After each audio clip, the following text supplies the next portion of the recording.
Всех приветствуем!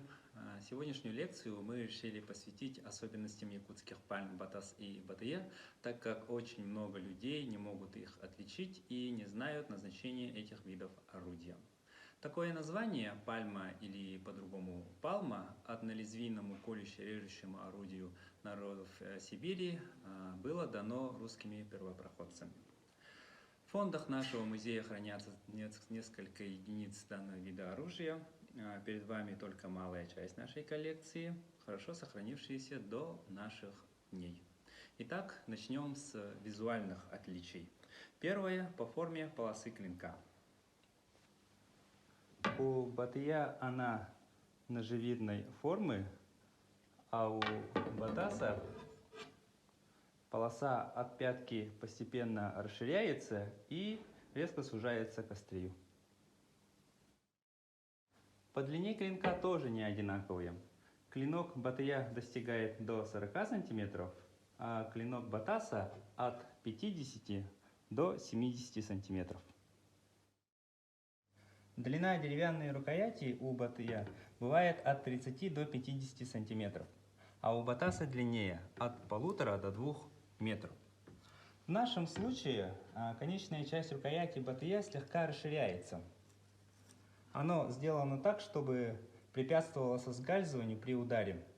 А также в конце черенка имеется круглое отверстие для крепления орудия кисти руки.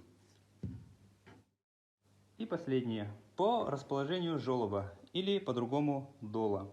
У Батыя он широкий, овальной формы, а у Батаса дол почти у ребра, тонкий, длинный и почти по всей полосе. В литературе оказывается, что желоб, или по-другому дол, при протыкании способствует проникновению воздуха в рану, который вызывает заражение, или же, что это для кровостока. Однако это не совсем правильное утверждение. Желоб выполняет функцию ребра жесткости, благодаря чему клинок не ломается и не гнется. Эти два вида имеют и схожие черты.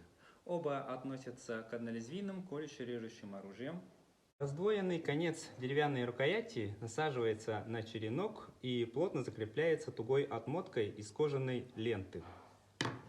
Деревянные рукояти почти всегда обклеиваются берестой для защиты от влаги.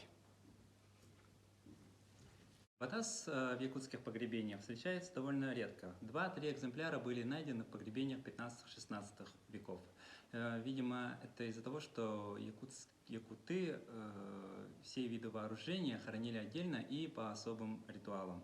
А вот в погребениях 17-18 веков пока они еще не найдены.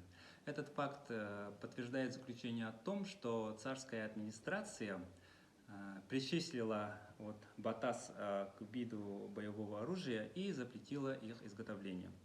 Но потом с распространением порохового оружия в Сибири Батас угрозы уже не представлял. И поэтому, начиная с 19 века, кузнецы снова начали ковать Батас. Это диктуется потребностью охоты на крупных зверей. А вот Батыя встречается довольно часто. В любом мужском дохристианском якутском погребении среди сопроводительных предметов археологи всегда фиксируют наличие Батыя. Это указывает на бытовое назначение.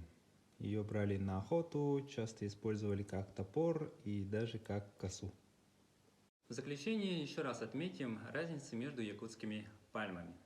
Якутская пальма Батас – это вид вооружения в прошлом, а начиная с 19 века орудие охоты на крупных зверей с длинной рукоятью и клинком по форме ломаной прямой.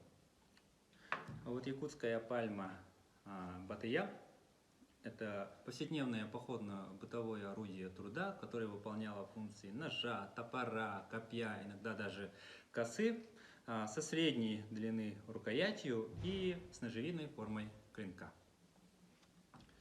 На этом наша лекция заканчивается. Всем до скорого!